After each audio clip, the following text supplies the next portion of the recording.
Jigs and Bigs is proud to announce we're being supported by Old Glory Outdoors. They're a veteran-owned company that carries fishing and hunting gear. Plus, they're highly active in supporting veteran organizations and charities. Old Glory is an authorized dealer of favorite rods, FX rods, Guggen baits, X-Zone lures, Sixth Sense, and many more. There's a brick-and-mortar store located in East Brookfield, Massachusetts, but you can also order online at oldgloryoutdoors.com. They ship anywhere in the lower 48 states or order online and pick up at the store. When you order, use the promo code JIGS and Bigs and you'll save 10% off your complete order. Plus, you'll help support the show. Make sure to check out the apparel line called OGO Gear while you're there. Old Glory Outdoors believes in the slogan "Start 'em young" to keep kids away from screens and enjoying nature. They've got a full array of live bait too. Check out oldgloryoutdoors.com and use the promo code JIGS and Bigs. Save some money and gear up now.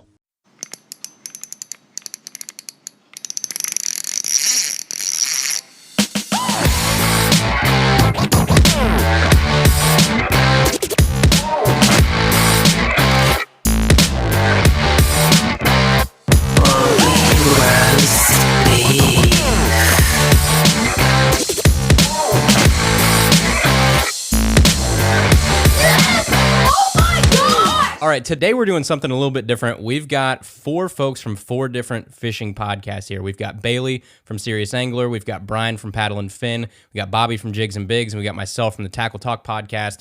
Wanted to kind of round everybody up and just do like almost like a roundtable discussion on, we have 4 different fishing shows here that can definitely be lumped into like fishing podcasts, but it's really interesting if you listen to all 4 shows, how really different they are and kind of the lanes that each of us have chosen to kind of go in with our shows. So I think it'd be really cool just to kind of explore that a little bit and kind of the similarities, the differences, the stuff that goes in behind the scenes on podcasts, the struggles, just the things that I think a lot of people that listen to our shows week in and week out don't hear about a lot of times probably. So for starters, if you guys want to go around, you want to start, Bailey, and just kind of give a quick introduction to yourselves and a little bit of background about your show. Yeah, I'm Bailey Egbert, obviously the host of Serious Angler. I started it last August, so August of 2019.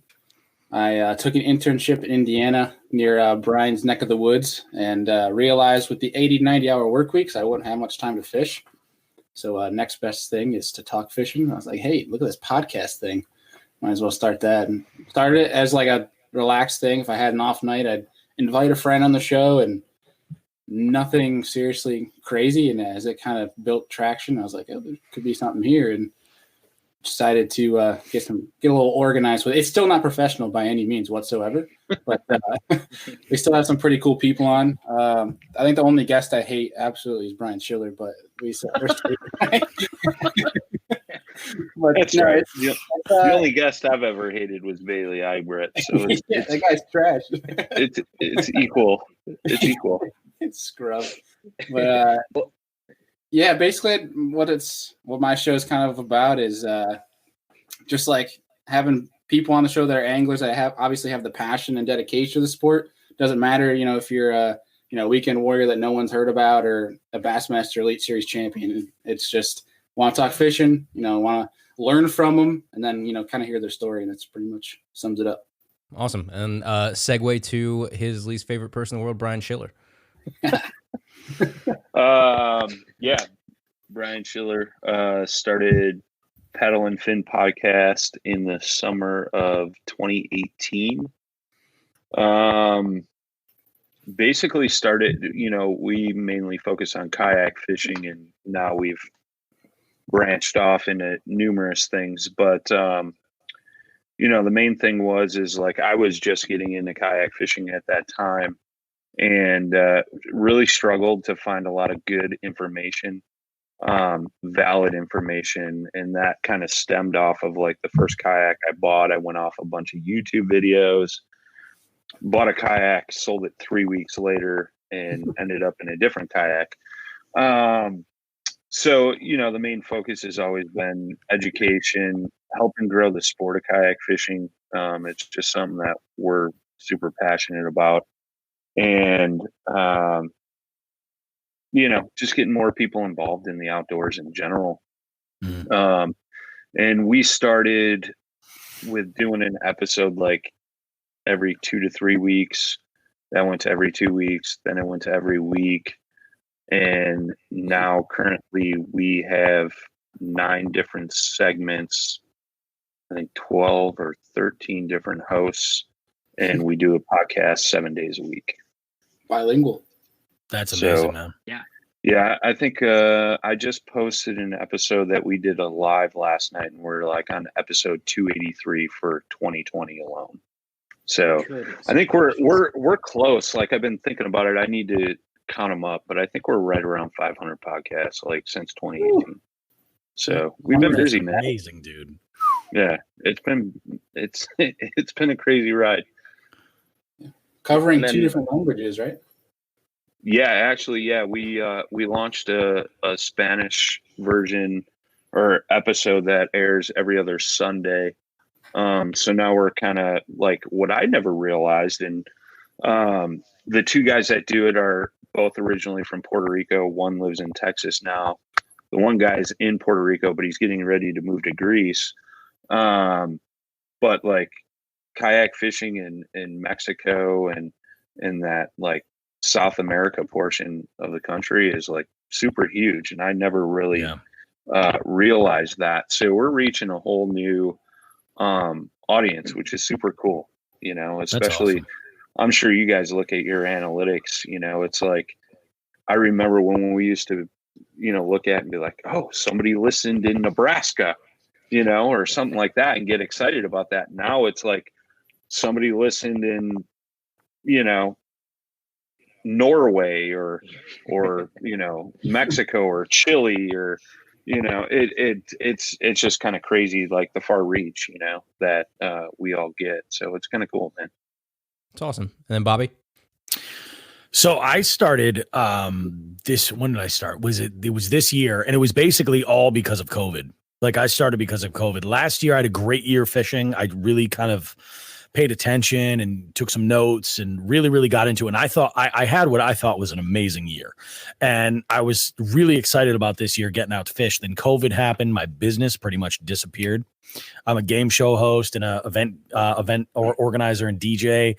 So like my livelihood just completely disappeared. And I've done podcasts before, and most of them were basically just like based around my business. I did one that was, you know, for the company with the trivia software that I use. That's another leg of what I do.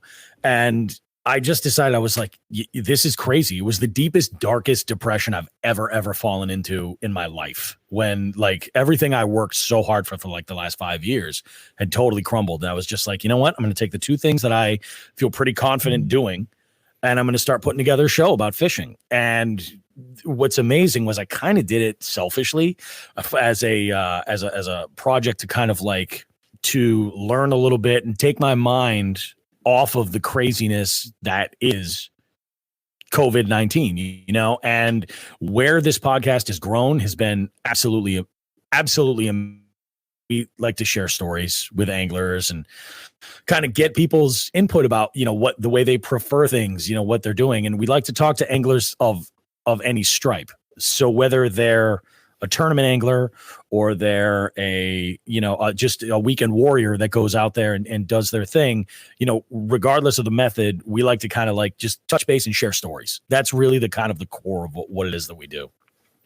You're not some COVID underground DJ right now for these underground bars that people are going.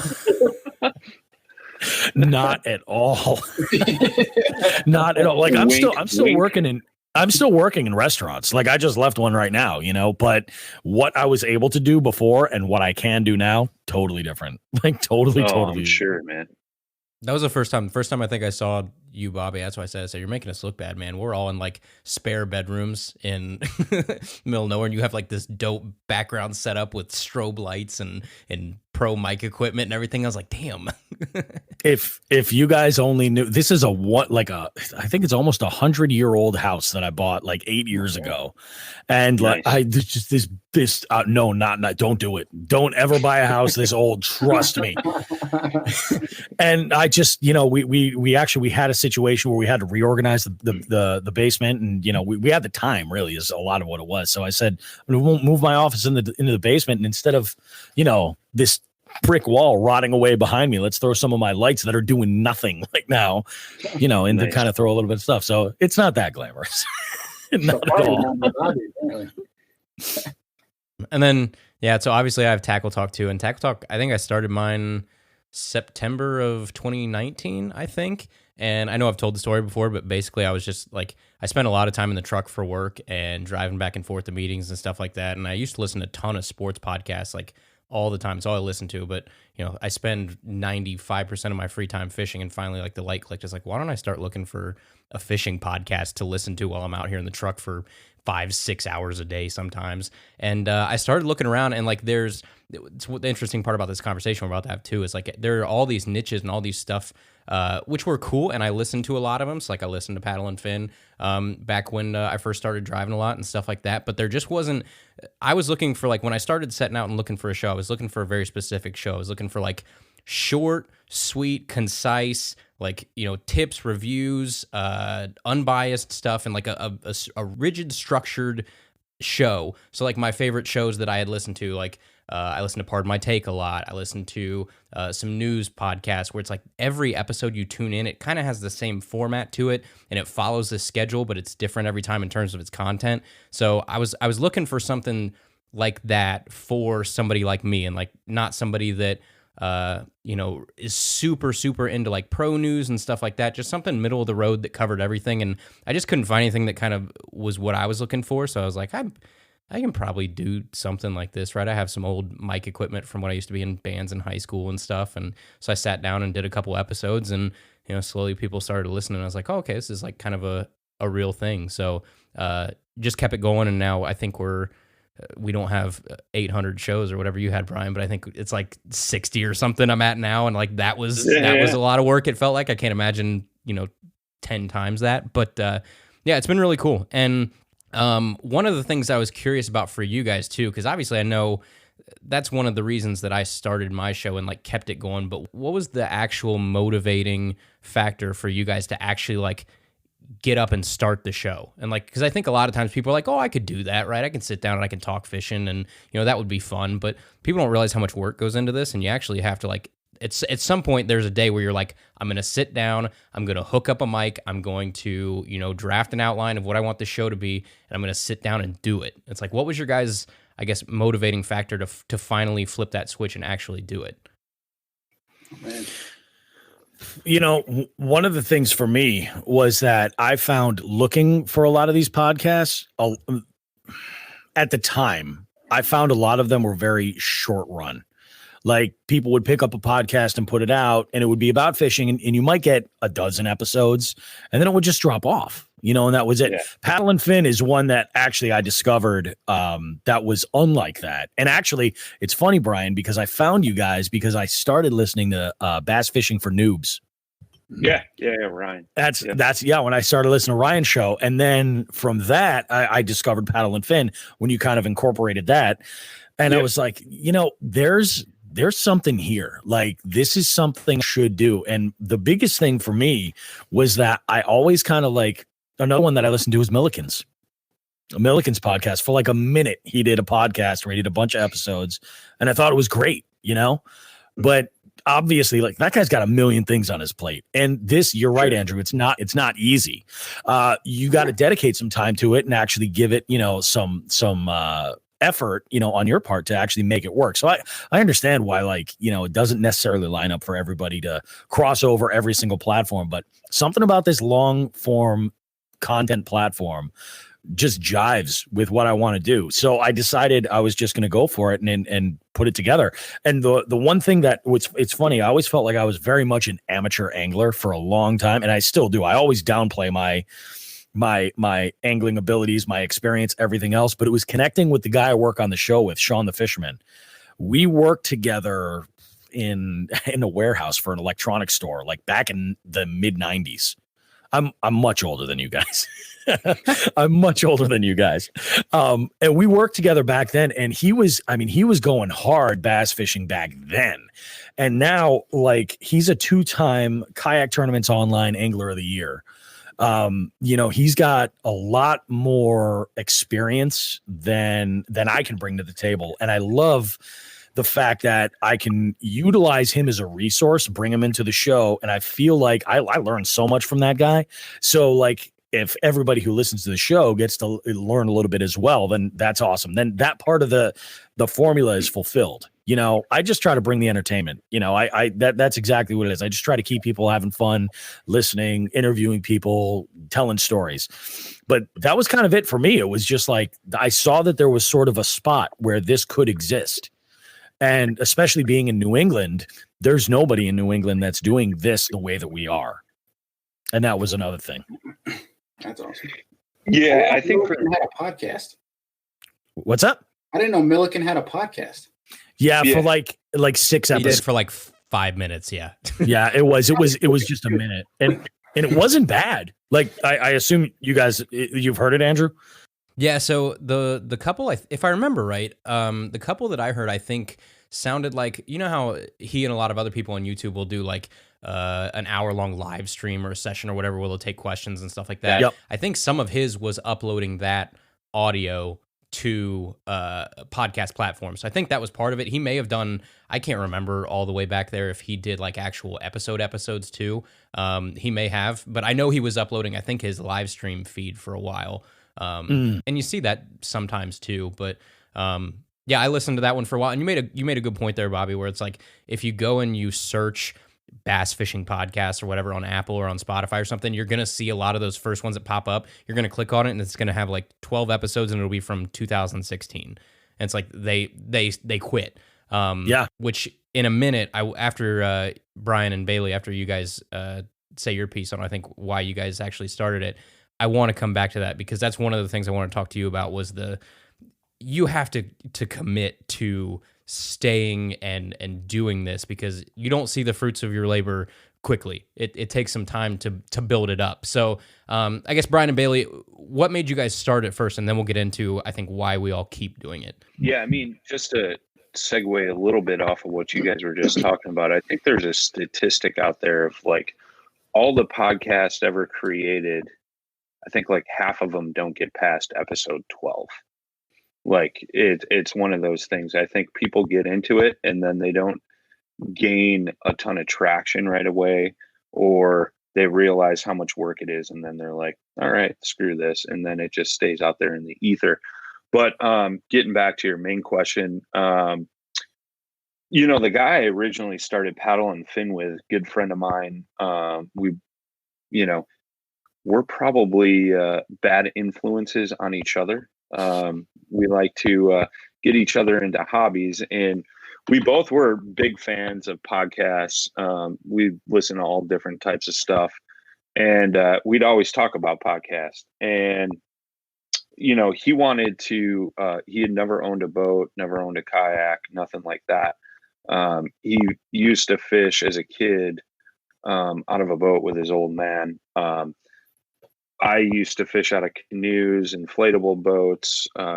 Growing up, my father used to fish some smaller bass tours here in the Midwest. So I'd go out pre-fish with him. So I've fished my whole life. And when he got into the kayak, I was like, I still got a 16-foot aluminum fishing boat. I haven't used it in probably 4 years, but it was just always a pain. So I was like, yeah, let's get into kayak fishing.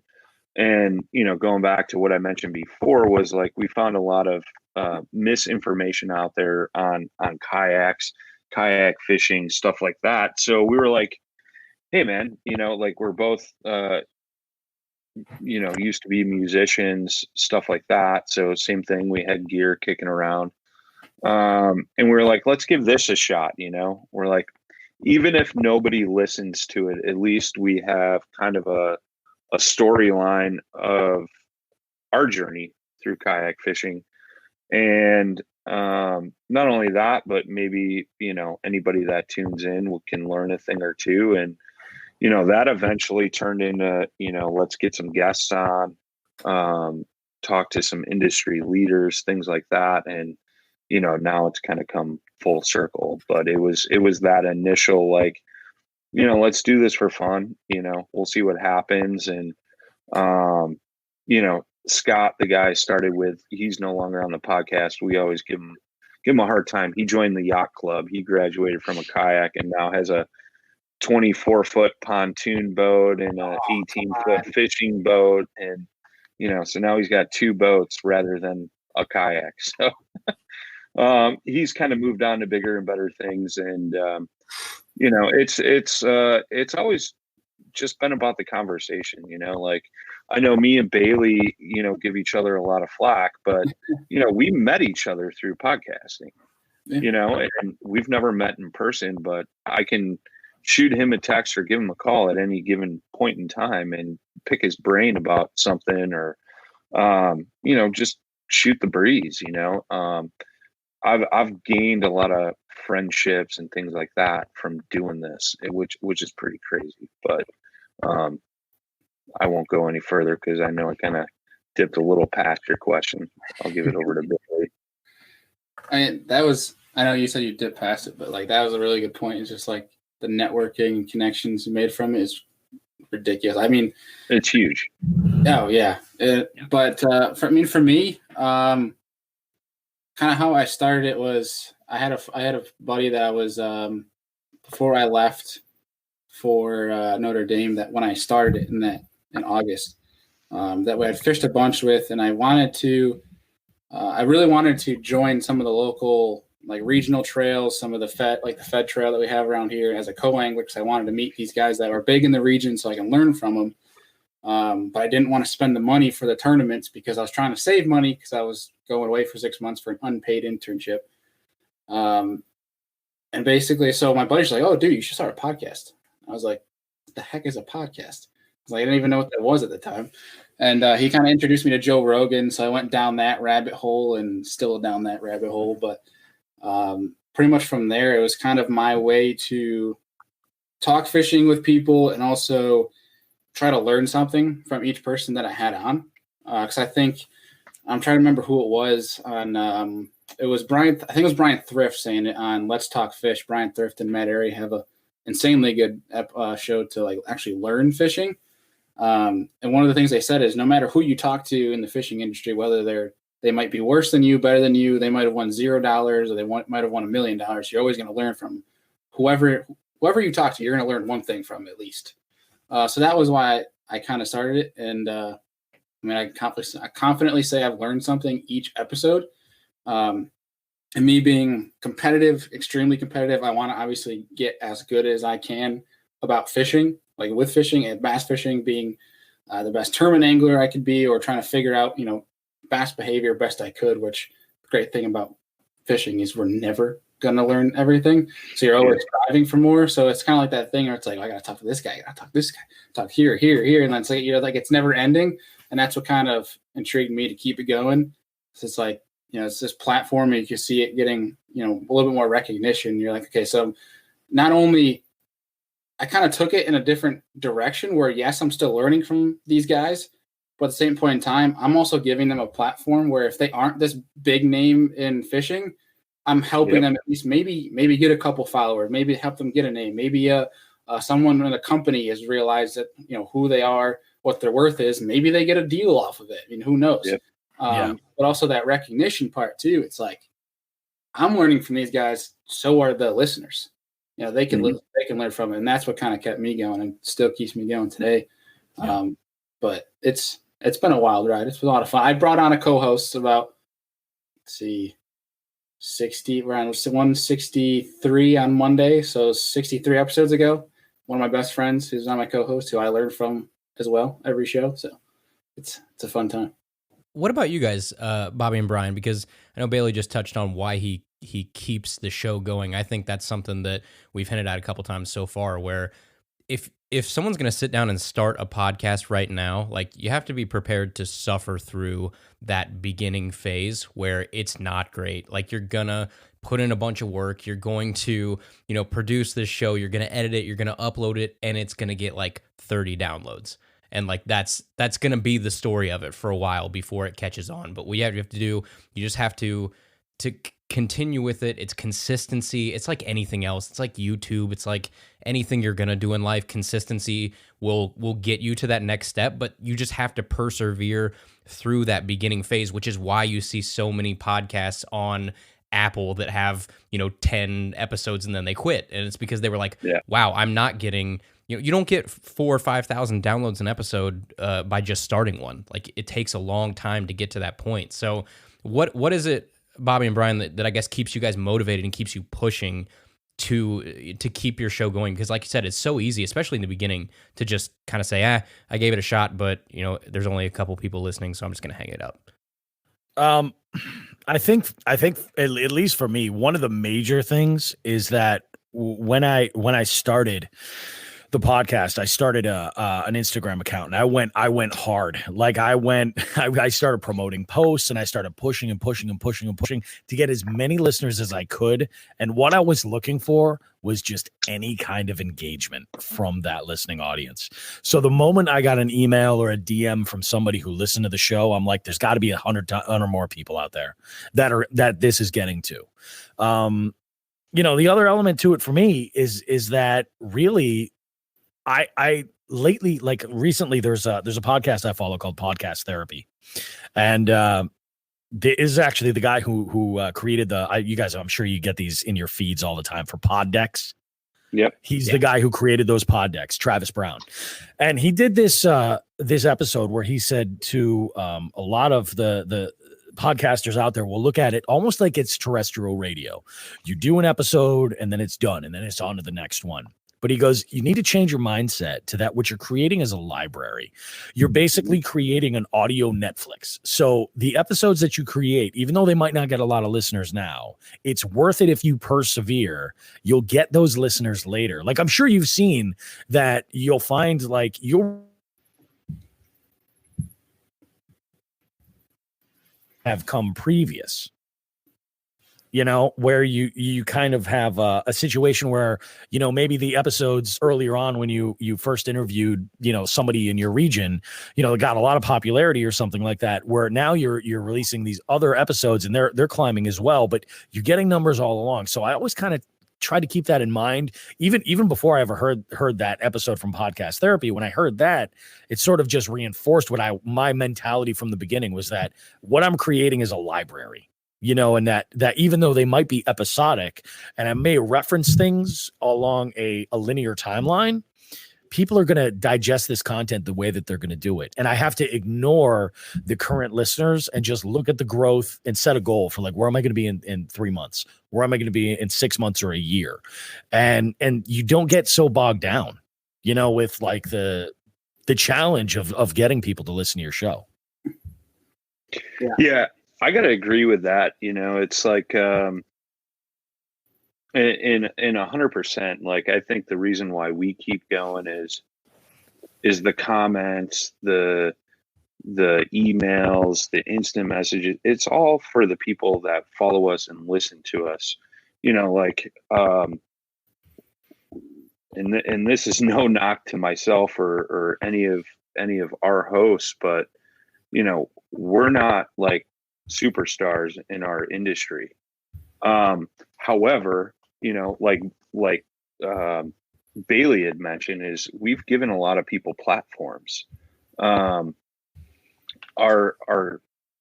followers, our fans have learned a ton.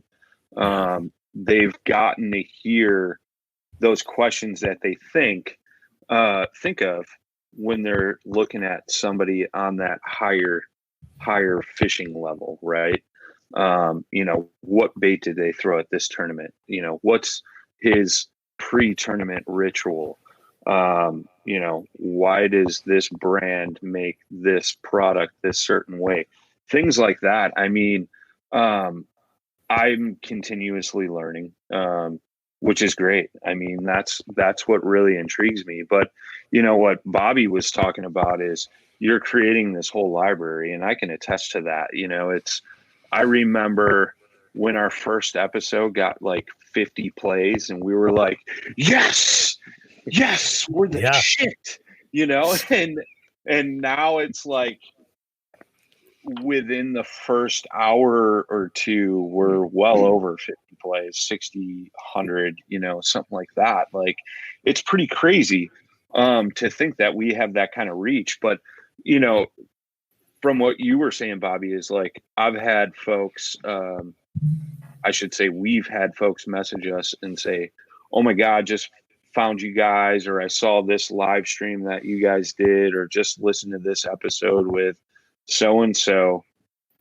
I just started listening from episode 1 and I'm binging through, Yeah. That's a lot of time. Yeah, it is. For, That's for us, but any of us, right? Like we're all, have quite a few episodes. I mean, that's hours worth of time, and people go back and they'll dig through that stuff. Or, like in our instance, because we have all these different segments, and, we'll have some listeners that will only listen to like the bass fishing for noob segment, beginner fishermen wanting to learn technique specific things. Or you'll have guys that'll listen to like our product review segment, because and they'll skip through some of them because product X, Y, and Z is what interested them, and A, B, and C not so much. So it's kind of cool. It's this whole catalog of things that people can pick and choose from. The big thing that I get asked, because when people think of podcasts, they kind of think of like YouTube is the most well-known thing, like how many subscribers you got. And I'm like, I couldn't tell you, I just know how many times our podcasts have been played. And it's real hard to narrow down because we're so differentiated that way, where, some people will only listen to 1 or 2 segments. Some people will listen to all of them, and so on and so forth. So that's where it gets kind of complicated, like we've kind of created this network amongst ourselves, which was my harebrained scheme. But like, trust me, don't ever do that. It's a lot of work and a lot of headaches, but so far it works. You know what I mean? And I think that's the one thing that like makes us unique, and just keeps that traffic coming and going. So but yeah, I think if you're in it for the dollars or the views, you're in it for the wrong reason. I agree. It's going to take a long time to get to that point. Yeah. Unless you're some major industry professional that you're a massive individual with a lot of weight behind you, and you're just going to use it as another revenue stream when you have the following to do it. I mean, right. Yeah, that's the only position where you're like, okay, I can make a quick buck, throw out 30 episodes, and I'll make a decent dollar with sponsors or something. But it's like, yeah, it's going to be a long road before you get a decent following, but like that shouldn't even matter for the reason you're starting it.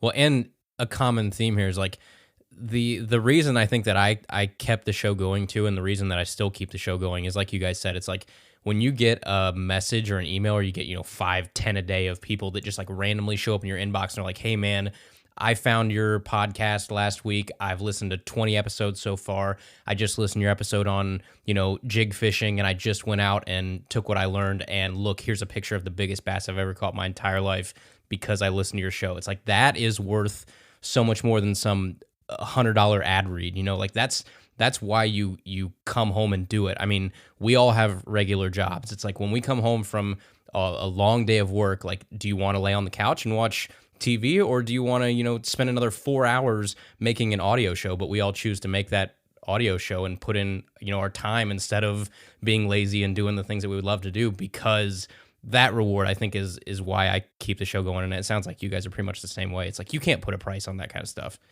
Yeah, and it was pretty cool to see your messages that you put up on your Instagram story. That's pretty sweet. I mean, I wish I had that. Mine is like, dude, you're a scrub. Stop having these shows. Like, you're just making it worse. Nah. Well, that's just Brian. Yeah, tell Brian to quit messaging. That's just me. Yeah, that's just me. I got fake profile accounts that I just message you from. Yeah, just block him. No, the comments are like a drug, man. That's what keeps us coming back to the microphone. You know what I mean? Like it's so cool. And we started something this year where we started a beginners tournament, like for folks that have never kayak fished in a tournament, just to get their feet wet. We didn't. It actually costed me money to do those, but to see some of those folks where they started out and where they ended the year, And I got a really heartfelt message from one of our anglers. And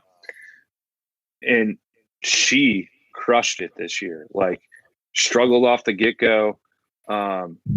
Always threw words of encouragement out to her, and seeing, I think the first tournament she caught maybe 2 or 3 fish, and I think her best 5 in like the last one was like 90 some inches, which is awesome for a kayak fishing tournament. Yeah. You know what I mean? And That's it's fantastic.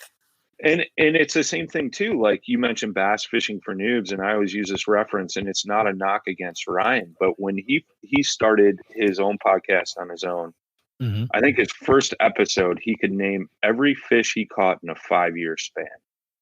And now this last year, he couldn't tell you how many fish he caught.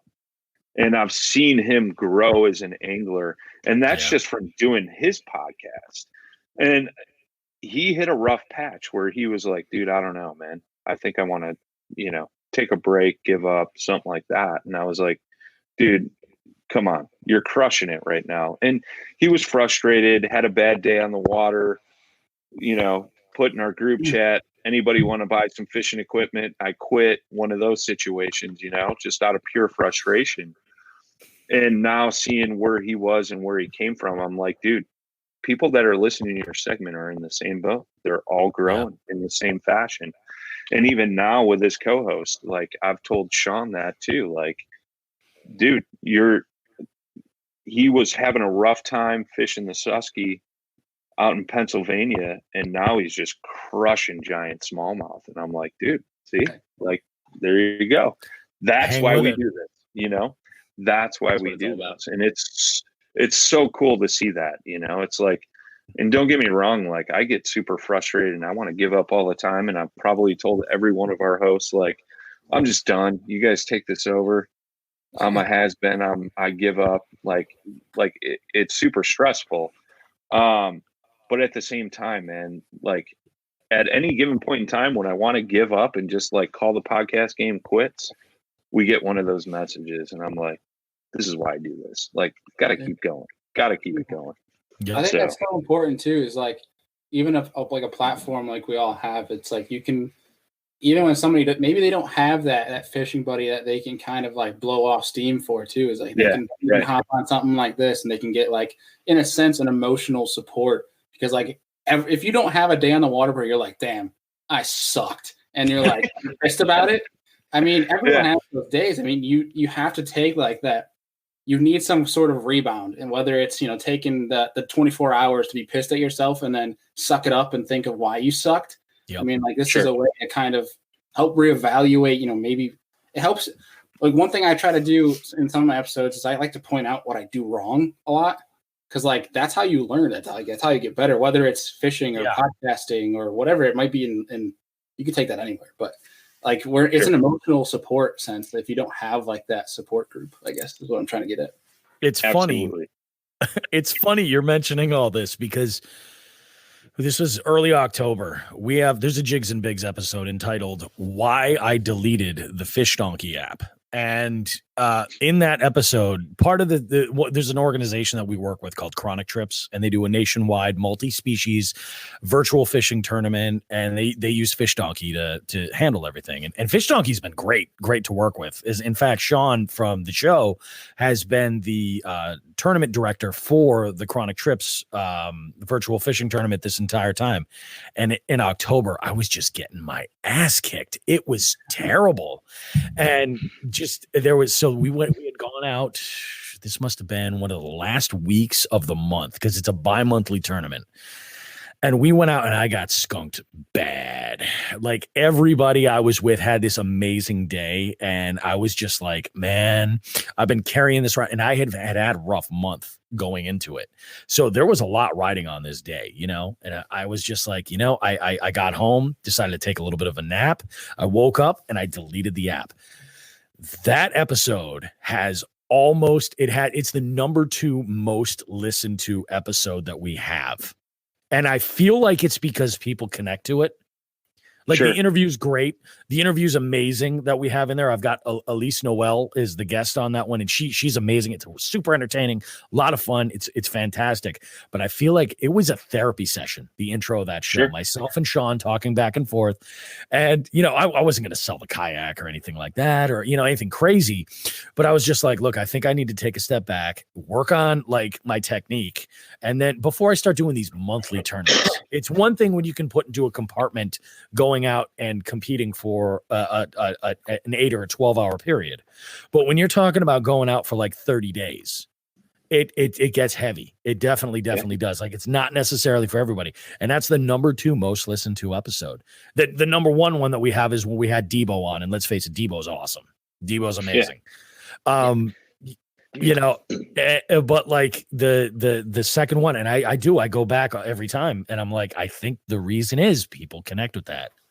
Yeah, one of the things I want to talk to you guys about too is obviously the differences in all of our shows. I mean, for starters, like Bailey, I guess for your show, when I think of Serious Angler, I think of tournament angler oriented. I think of, one-on-one conversations where you're very like guest oriented. Like it's kind of the point of your episode is to talk with a guest. And I feel like it's kind of I almost feel like I'm eavesdropping on a private conversation with you and somebody else.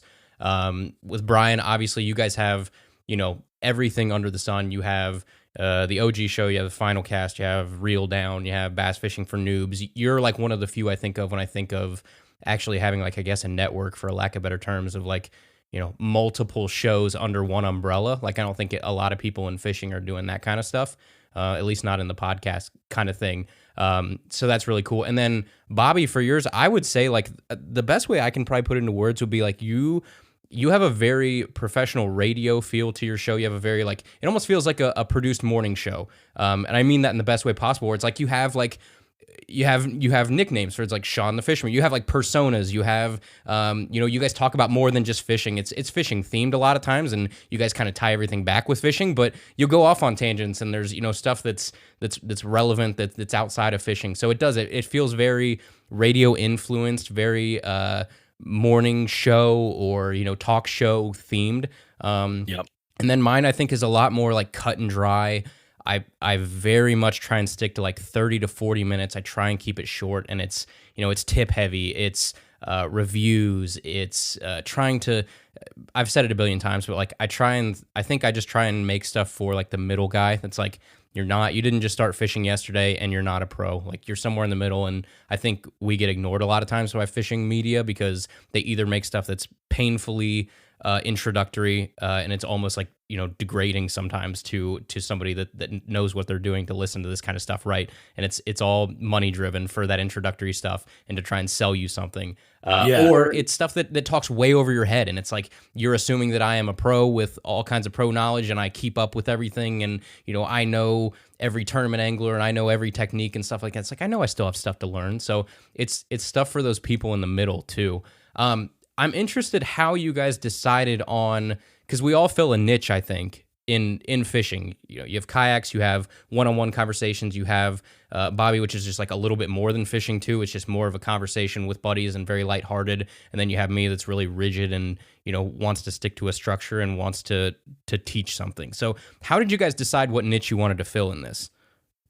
Oh man, I don't think I really said, oh, there's this niche in the industry. That's what I want to do. Like I like, oh, there's a gap here.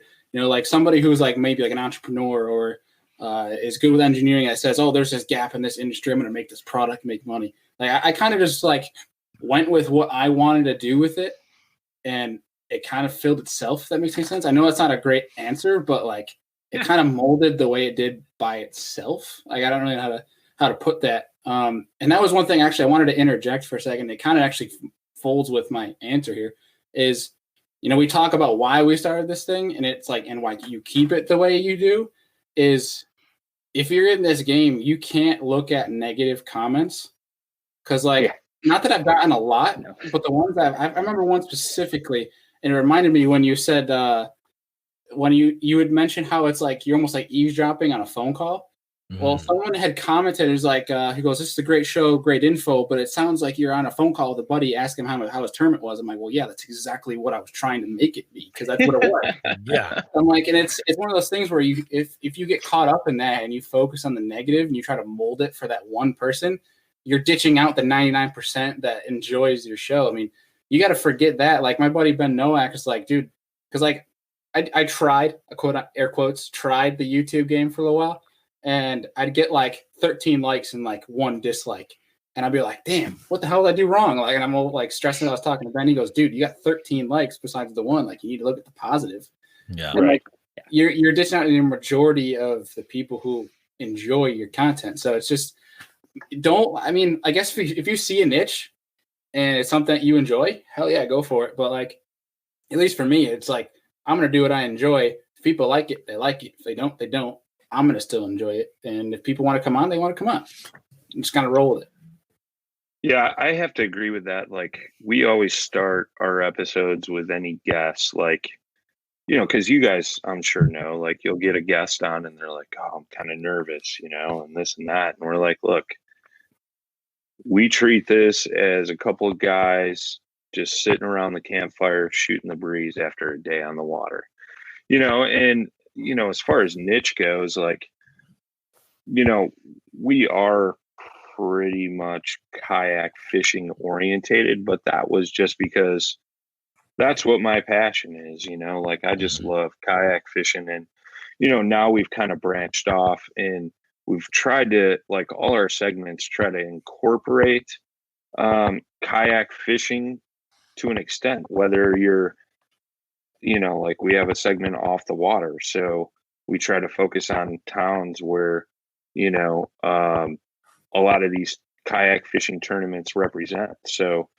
our guy JP talks about to locals, like, where's a good restaurant to eat, where's a good place to stay, where's a good place to go have a drink, things like that. Like, we've kind of branched off, so we're hitting all these things, but it's still kayak fishing related. But at the same time, it opens a door for tourist information, fishing in general, like bass fishing for noobs. That's not necessarily all kayak fishing focused.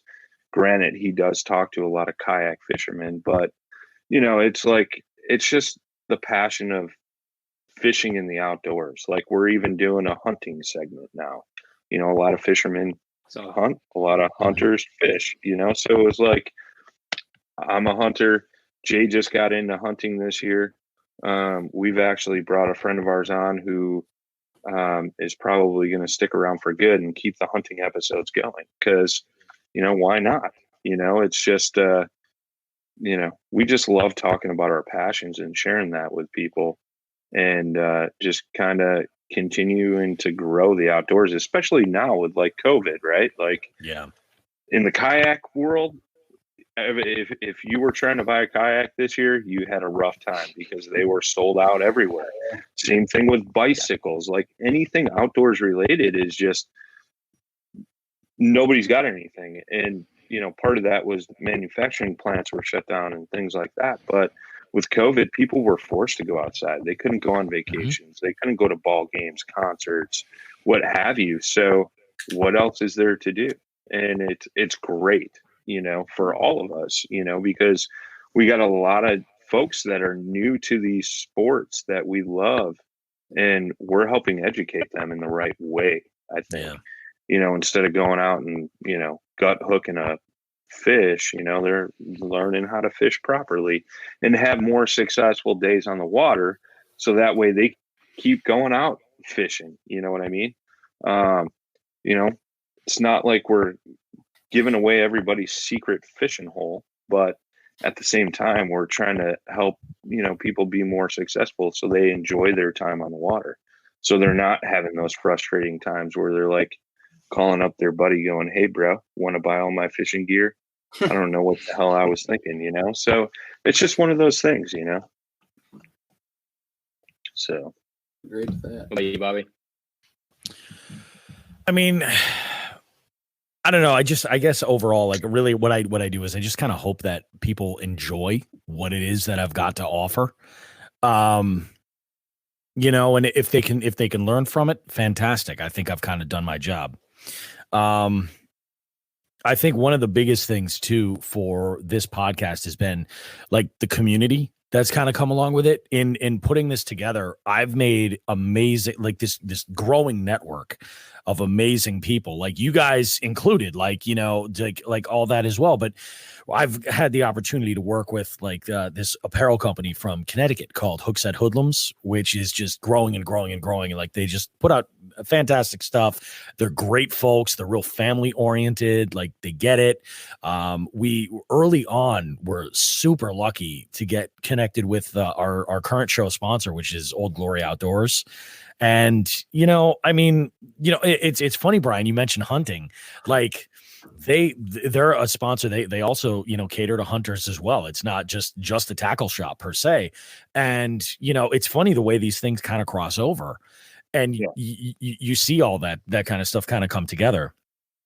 And, we don't really cater to any one particular fisherman. I think that's the one absolute in our show is that we sort of, while we do lean very kayak fisherman heavy, and I think the reason for that is because of the accessibility. Like people can get into kayak fishing far easier than they can big boat fishing or anything like that.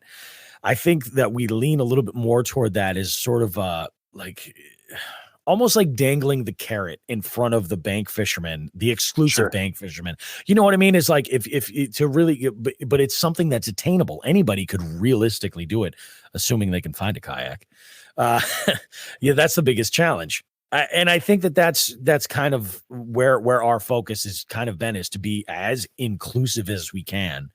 And that's kind of the way that I like to fish myself. When it gets to a certain, but I like to kayak fish within a certain point of the year. Once it gets too cold, I'm on the bank.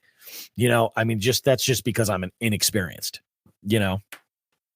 Well, and the funny part is, I know all four of us kayak fish. I know Bailey, you got you got your new kayak this year, and I think I've said it before and I'll say it again. I think a kayak is one of the best investments an angler can make in their entire life. Like bang for your buck wise, you go buy if you've never had a kayak before and you go buy a $300, entry level kayak or whatever, that will unlock more doors than any combo you could ever buy, than any new reel rod, any, access to any gravel pit, whatever it is. Like a kayak is going to be your key to stepping and taking the next step in your bass fishing game too. So definitely. So then one of the last things I wanted to touch on is like, obviously there's a lot of stuff that goes on behind the scenes, I think, with us as far as operating a podcast and putting it out there, and stuff that, if you listen to our shows week in and week out, I don't think you get a glimpse into this kind of stuff very often of really how many man hours go into producing and keeping these shows going. So for starters, how much prep work do you guys do for each of your episodes? As little as possible. Yeah. If I'm being completely honest, I try to do the majority of my prep work on my calendar. I schedule the interviews. I take the time to like go through the questions with that guest. And a lot of those, I have a very blanket format because there's only certain things that I really kind of want to get out of that guest. So I try to, add questions and mix them up here and there. But that's about the extent of it. It's basically everything else is calendar. The intro of our show is completely improv. And we like that because we like the raw energy that Sean and I have together. We're just like, okay, so, we'll start talking about, like 90s hardcore bands or whatever. It's like, we'll kind of take a turn and go wherever it goes. And, we have a tendency to reel each other in when we need to, but overall, we kind of like it loose and conversational. And then in the interview portion, I basically, it's all calendar. It's just booking that guest and then kind of like guiding them through the interview process and making it work. Yeah, I'm kind of on board with that too. Like me personally, I can't speak for all the other guys, but like, we'll get a guest on that we don't really know much about. And I almost like it better that way, I agree. Because you have so many more questions in the back of your mind that you want to get answered. There are some, like, I've had some in the past where, it was industry professionals, like somebody that owns and runs a kayak company. Like we had some questions in mind that we wanted to answer about that certain product.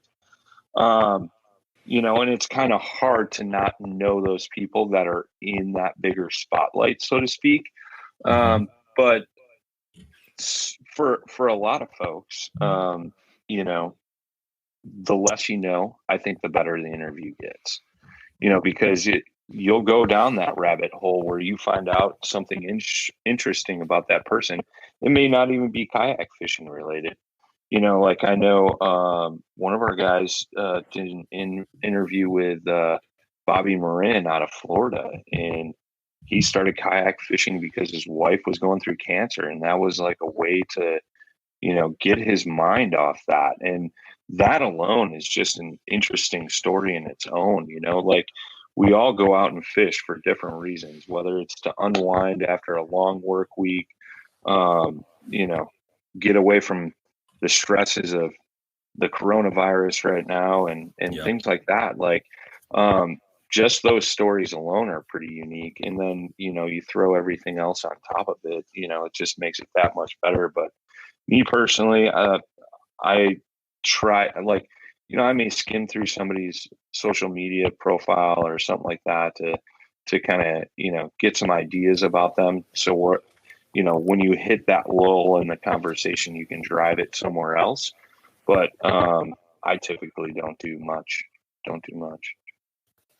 I guess for me, when it comes to like the podcast itself, I'm a naturally curious person, so I don't prep for questions whatsoever.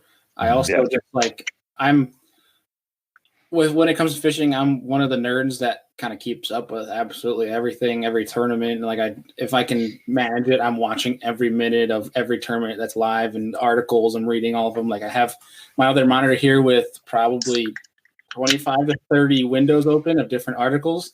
It's actually pretty bad. But like for me, it's just like I'm just naturally like curious. So like for me, when it's taking a StreamYard and I'm making the broadcast, I'm setting things up so it's drafted right, especially for live shows, because like those are the ones that you can't edit those.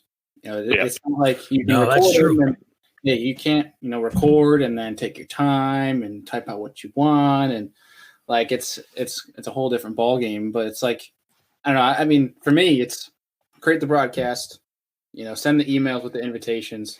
I have a Word document that's already drafted, so it's a copy and paste, and I enter what the relevant information is for that day. Record, download, post it to Anchor, copy paste. And that's pretty much about it. I guess the real work is just creating the broadcast or just finding or reaching out to people to schedule. I think like Bobby said, schedule is probably the biggest thing. That's interesting to me because I guess, I don't know, maybe I'm in a different boat because most of my episodes are solo. Like a lot of my episodes don't have a guest. I think probably maybe once a month. I probably average having a guest where the rest of the time it's literally just me and this microphone and it's not a conversation back and forth. So I guess for me then I do have to do a little bit of prep. I don't do like a script or anything obviously, but like, an outline of what I want to talk about. If I'm going to do like, 30, 40 minutes of sitting in front of this microphone, I've said it before, but it's like I want there to be a purpose to every episode. So it's like I want you to sit down and like I'm prepared. I know what I'm talking about in that day's episode. I have a structure for that episode, and there's not a lot of filler. There's not a lot of fluff. It's like, hey, here's what I want to talk about. Here's the points I want to make. We're going to get to it. We're going to cover it all. And then I have my structure and we're good to go. It's like, I don't know. I feel like if I'm going to sit in front of this desk and talk about, jig trailers like I did, the other week, like I want to have my thoughts mapped out and know exactly, what I'm going to talk about. So this is a cohesive episode and it doesn't just sound like I sat down and started rambling. So I guess maybe that's a little different. Yeah, I'll agree with you guys on the guest side of things. Like if I'm going to invite someone on the show, it's because I have a conversation in mind that I already want to have with them, I think, or I have a direction, I guess, that I want to go with somebody. So, it could be like our last episode was like, I wanted to get, a little deeper with Ike. Like you see him all the time, just like, screaming and very animated and stuff. It's like, there's got to be more to that guy than just what you see all the time. So it's like that kind of stuff. It's like, that's why I'm going to ask you on, is I already know what I want to talk about and the questions I want to ask. So you're right. I don't really write all that stuff out and get too much into that. But I guess for show prep, then it's a little interesting on my end, because I guess I do prep a little bit more than most folks, it sounds like. Go ahead. Yeah. I was just going to say, I'll agree with that. I've tried to do a couple solo shows, and was by far probably my worst episodes because I was just rambling. Or you have these thoughts of ideas that you want to get out there, and then by the time you hit end record, you're like, oh, I totally forgot that. And then, like, what do you do? Go try to edit that back in? It just sounds so unnatural. It's tough, man. I give you credit for that, because having no co-host or not having a guest is one of the toughest styles of podcasting, I would say. Yeah. 100%. Yeah. I agree. Really difficult. I can do it. Like I said, I'm a naturally curious person, but I don't care about myself whatsoever. So it's like, pat yourself on the back, Andrew. Yeah. No, but like, I don't know. I guess on the flip side, though, I have some luxuries that a lot of you guys don't have. So, like Bailey, and I know Brian, you guys do live stuff from time to time. It's like, I don't know if I'm cut out for live stuff. I've never done that before. I like to know that while I don't mess up very often or like need to completely pause and start over or whatever, it's like I like knowing that I have that luxury if I really have to, if I just like get way off, or on my side, like I try and keep my episodes short. So I really do edit my shows quite a bit too, because I take a lot of stuff out so that I don't ramble for an hour or an hour and a half. It's like I want to keep it 30 to 40 minutes. So I will cut segments and I will cut audio from time to time just to shorten it up, but that's really about it. But, that was going to be my next question too. I know obviously like on the live stuff you don't, but how much do you guys get into actually show editing? Is it like 100% raw and upload, or do you guys take the time to go back and do some edits to your shows? I used to, but now using StreamYard, it's so easy. I just download, upload, and don't even worry about it. Yeah, very rarely for us are we like going through clipping a bunch of stuff out. It's usually like I'll get a message from one of the guys like, hey, cut out, between minute 45 and 30 seconds to 47 minutes and whatever. I had a brain fart, or, one time, bass fishing for noobs, my man Ryan Milford had to run out of the room to relieve himself because he had one too many pops in the middle of an interview. So we had to cut that out. I always got to throw that out there. But with the live stuff, the only thing I really trim up on that is like we always do for our live show, because we're live every Thursday. I do like a build up segment for like a minute and a half. So that gives people to jump online, tune into the show before we actually kick it off. So I trim up that like intro part a little bit. Other than that, it's almost 99% raw all the time. That's awesome. Yeah. It's funny. I edit the shit out of my show. I do. I go through every single word. I edit the hell out of it, but caveat, I do it with the intention of maintaining it sounding natural. I don't want it to sound like a Clear Channel product. I want it to sound natural. So basically what I'm doing is I'm going to cut out any awkward pauses, any ums or likes or anything like that is unnecessary. But I also leave this stuff. If every time I have something highlighted and I'm about to question myself, if I'm going to take it out, I'm like, is this, does it really hurt the quality or does it add to the authenticity? And that's the decision that I make there, if I'm going to leave it or not. And most times, a lot of the stuff I just leave, it's basically these pauses in between where people are maybe ramping up for an answer. And then very rarely do I censor Sean. Very rarely. I just kind of let that guy go. He's kind of like a little Mitch Hedberg. I put him in one area and just let him kind of ramble and it's fine. Yeah, it's like I'm not monetized yet. So I let them. You say whatever words you want. Like I don't care. Well, and podcasting, I tell everybody, they're like, oh, so what can I get away with saying? And I tell them, I say, podcasting is like the Wild West. Oh yeah. Yeah. Say what You can want. say Yeah. whatever you want. We're not, governed by the FCC or anything like that. I give every single episode, regardless of whether it needs it, an explicit rating because that's just how I roll. Mhm. And, we let it go. Yeah. I mean, I guess you should, I guess I should asterisk that. Like when it comes to language, I don't care, but Mm. like I don't fly with any sort of like racist crap or anything like that. Oh, no, of course Yeah, not. oh, yeah. That's Well, right. yeah. What kind of shows Jeez. you think we're running here, Bailey? Goodness gracious. Of Yeah. course. I'm not- Christ. you never know. All right.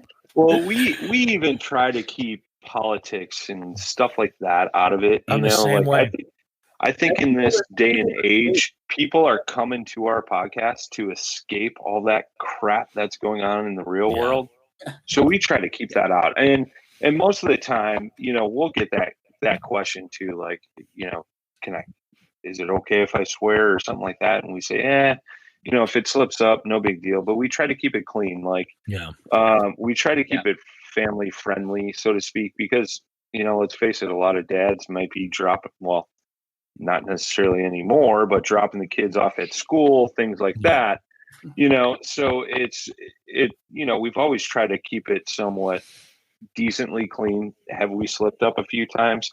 Yes, Jay is infamous for slipping up a few times an episode, but at the same time, like, I don't go through and edit that out, unless it's like extensive, like Jay gets frustrated and releases his frustration to the world. But no, for the most part, man, it's just raw, and we try to keep it as clean as possible, so that way it's family friendly.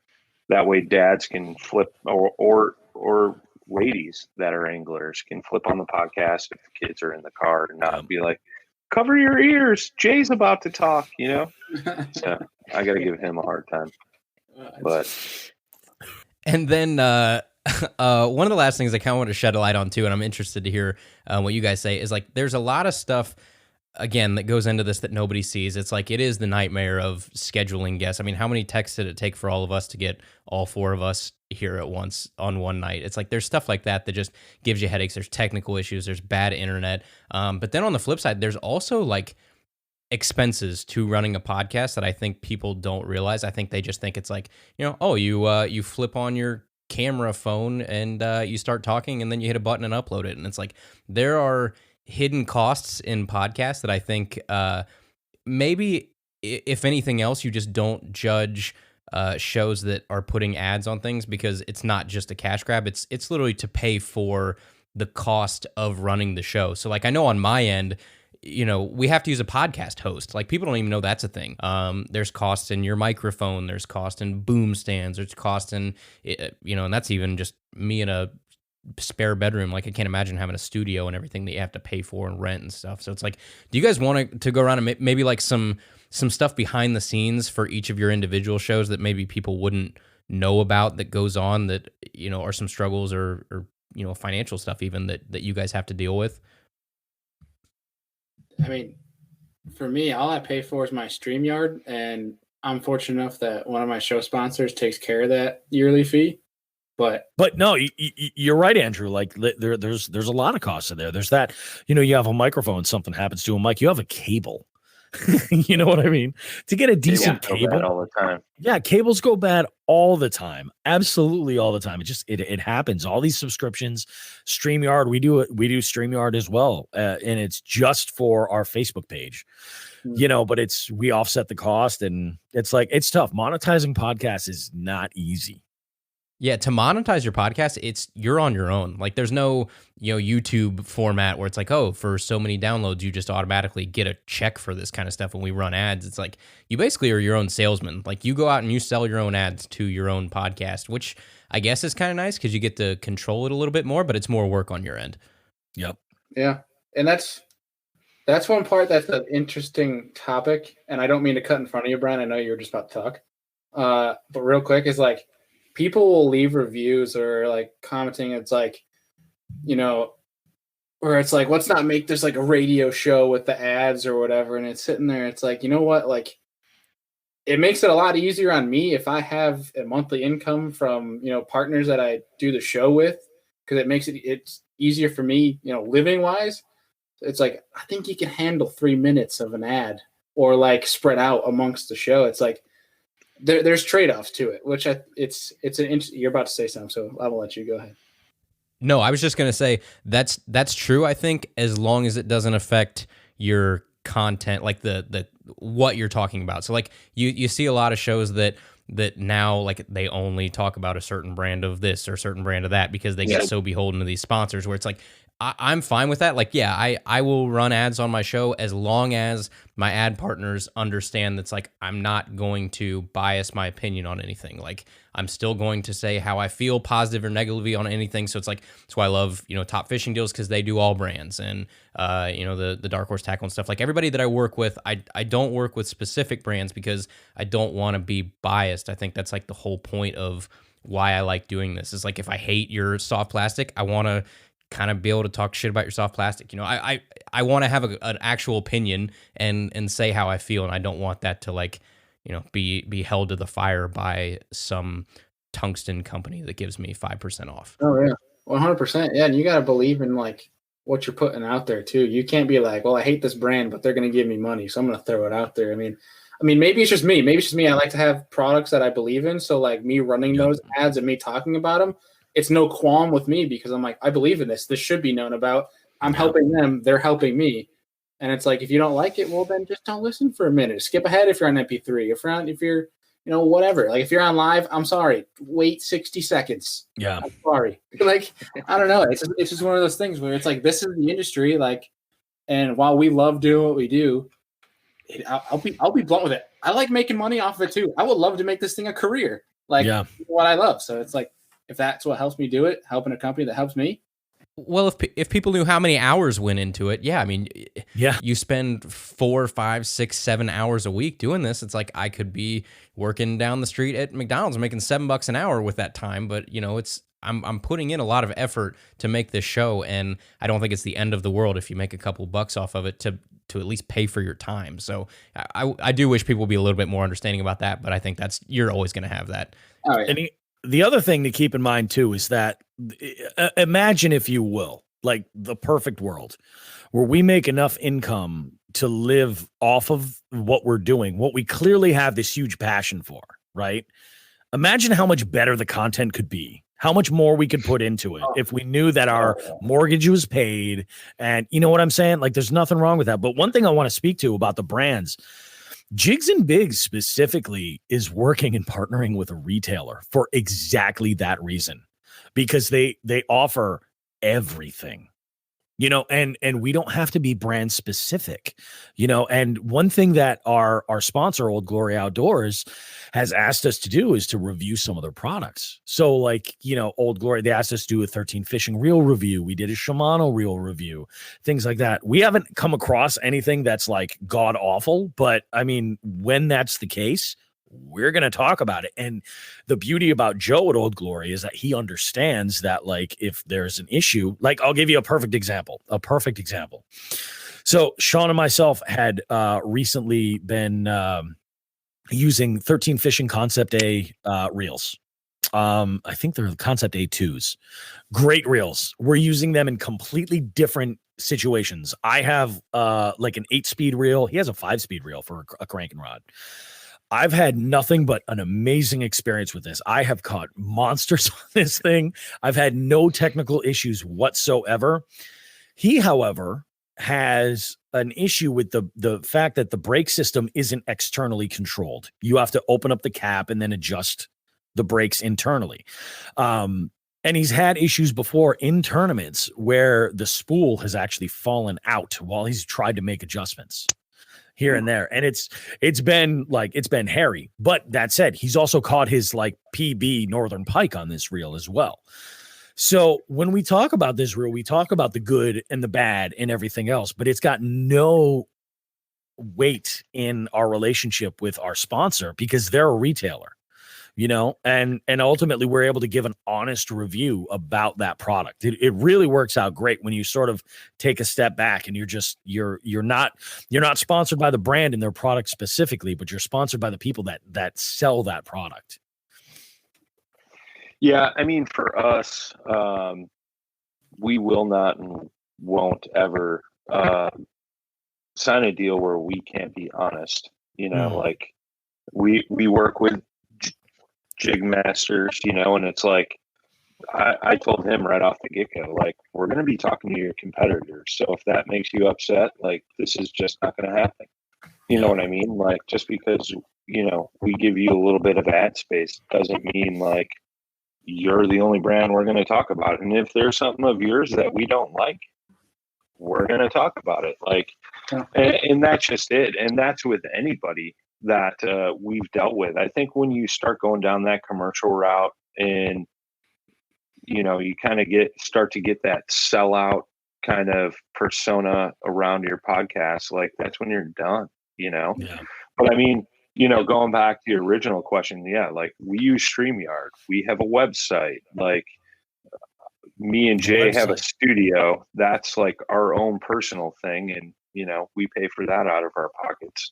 Do we need it? Not necessarily, but does it make our show a little bit cooler? Sure.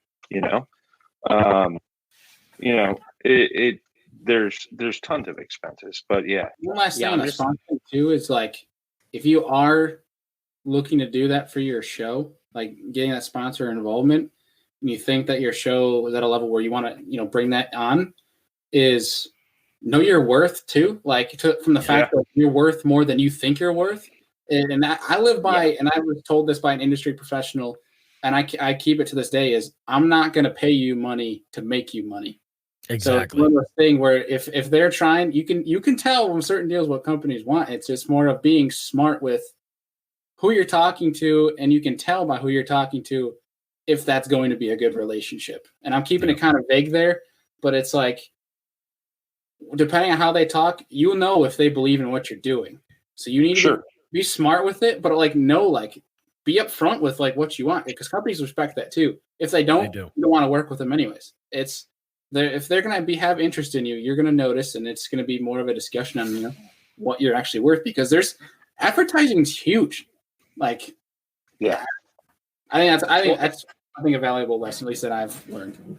And that brings up a really good point too, and the value of, I think, what we do versus something like YouTube. I think, if you have long form conversations and you're tuning into Jigs and Bigs, Serious Angler, Paddle and Fin, Tackle Talk every week, like you identify with that show. We're not on podcasts. It's not like YouTube or somewhere where you can just be browsing and there's, recommended something over on the side and it just automatically plays it next and you get some free play on it. Like if someone is downloading your podcast, they went out and searched for your podcast and found it and downloaded it and it hit play. So like that was on purpose. That was not on accident. So that you captured that person and you bring value to an advertiser for that person because they respect what you say. Obviously, as long as you're still in the realm of what we're talking about here, where you're authentic and you're sincere and people trust you, which that's an assumption in this conversation. But people are a lot more likely to trust the opinion of, I think, someone like one of us, as opposed to some 13-year-old that gets, maybe some more views than us on YouTube with a GoPro strapped to his chest fishing an HOA pond every day. You know what I mean? Like there's a lot more value, I think, in what we do. And to anybody listening to this that has a podcast, like you can go online and look up industry average CPMs on what the industry average is per 1,000 downloads for your podcast and what people will typically pay for that. And it's always changing, but you can always look that up and at least know a starting distance. Because Bailey, you mentioned something that was really interesting, was when I first started looking into bringing on sponsors, I had no idea what it was worth. Like I had zero clue. I didn't know if it was worth $5, $5,000, somewhere in between. Like I had no idea.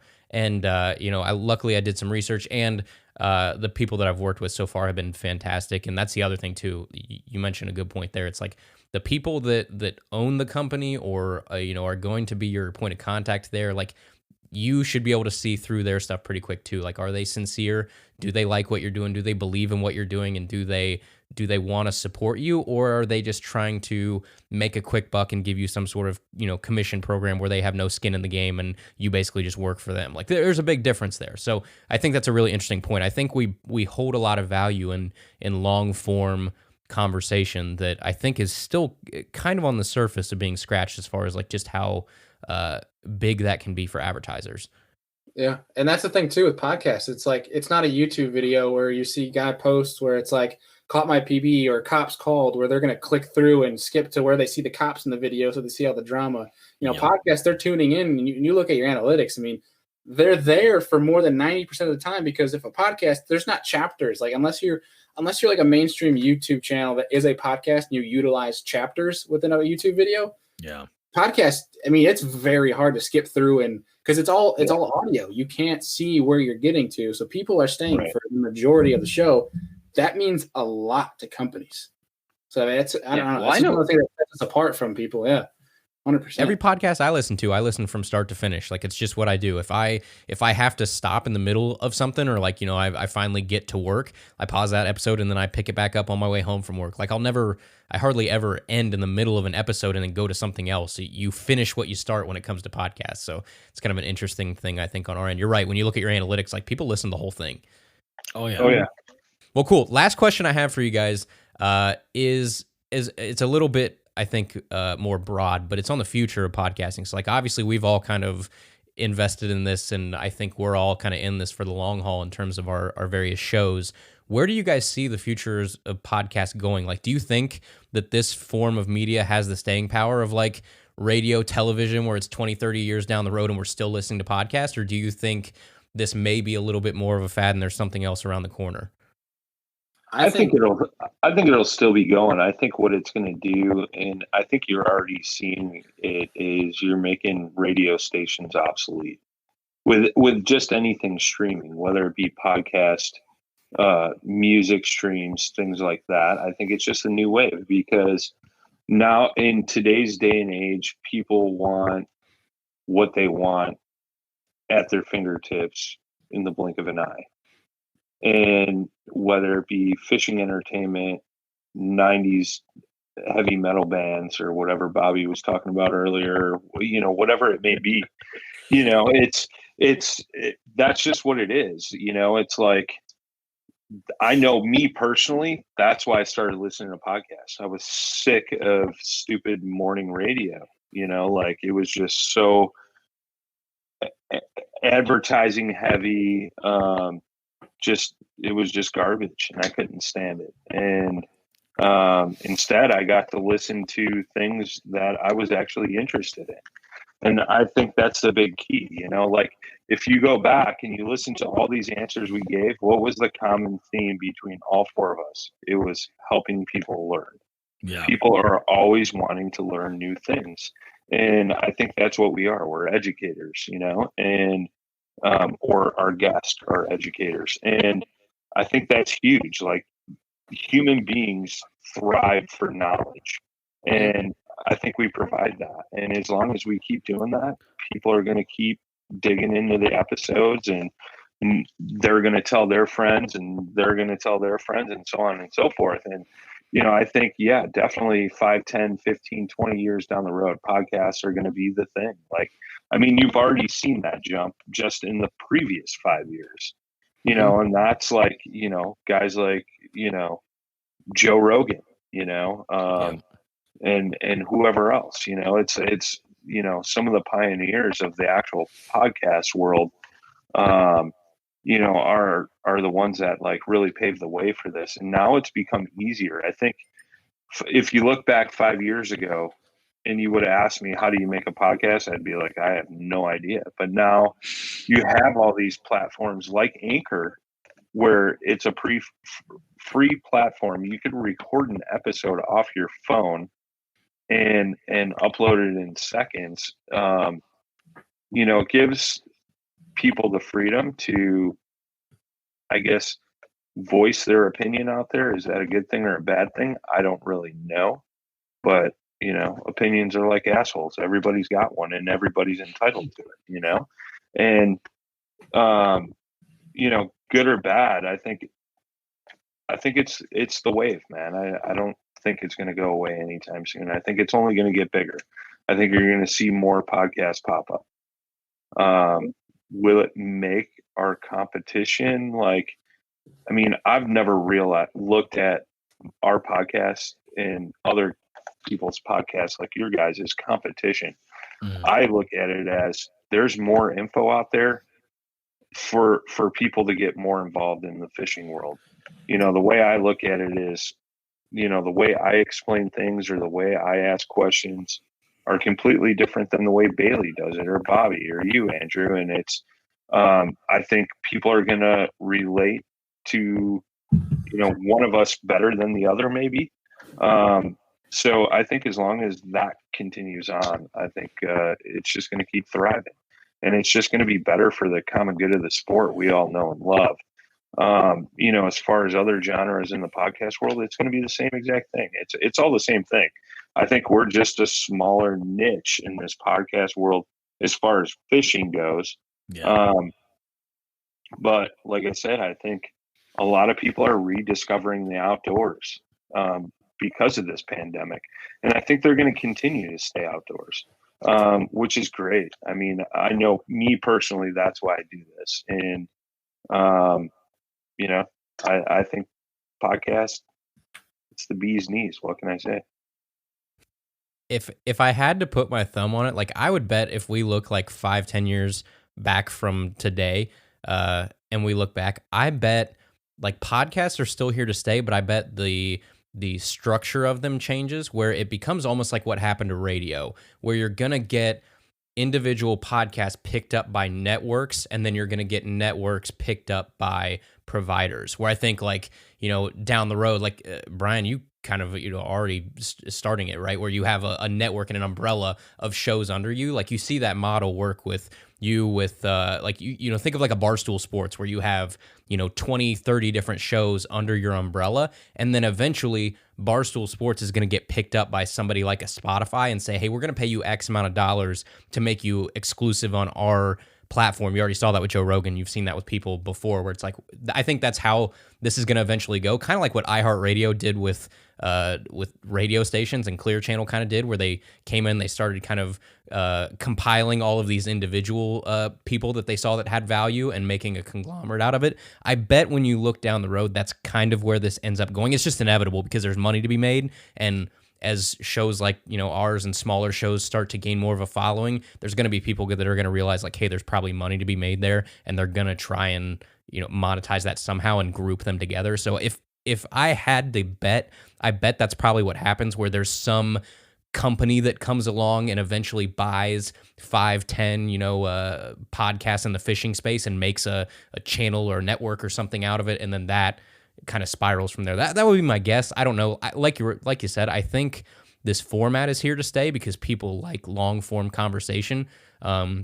People, I think, got tired of just the soundbite culture that you got with TV and stuff, where, you know, you want to talk to somebody, but you only give them 60 seconds to talk. And it's like, nobody wants that, you know, that doesn't provide value to a lot of things. It's just, it emphasizes that kind of clickbaity, unsincere, like, you know, just trying to get an eyeball for a couple seconds, where this is just more of like, hey, you identify with the people, you like them, you have a long form conversation with them, you're invested, you trust these people. So I think you're right. I think this podcast format's here to stay. It'll just be interesting to see how it's structured 5, 10, 20 years down the road, and who knows what's next. But well, cool. All right, that wraps it up. Before we head out, do you guys want to go around and just kind of give a plug on where folks can find you and where they can tune in if they want to hear more on your podcast? Not everybody at once now. Calm down, boys. Calm down. I'm Paddle and Finn. You can find us on any podcast platform. Just search Paddle, the letter N, and Finn. Social medias at Paddle and Finn for Facebook, Instagram, and YouTube as well. Our website's paddle, the letter N, and Finn.com. Nice. Mine's I Hate Brian Schiller. You can find us everywhere. I knew that was coming. No, Serious Angler on pretty much every podcast platform that I think it's like 9 that Anchor divvies out to, but mainly like Spotify, Apple, and then on Monday you can find the episode on our YouTube channel too. But every Monday night on Facebook and YouTube we go live. So nice. Jigs and Bigs, jigsandbigs.com for those non-podcast people, because they do exist. There's people that, you know, they're not tied into Spotify or whatever. So we stream on jigsandbigs.com, but you can always check us out on Apple Podcasts, Spotify. You can check us out on iHeart, Amazon. We're on a bunch of formats. Anywhere you find good quality podcast platform, then we're there. All right, everybody. Well, I am Andrew with Tackle Talk Podcast, tackletalkpodcast.com, Apple, Spotify, wherever you get podcasts. Thank you, Bailey. Thank you, Brian. Thank you, Bobby. We appreciate you guys coming on. And Thank you, look man. forward to talking to you guys soon. Yeah, thank you.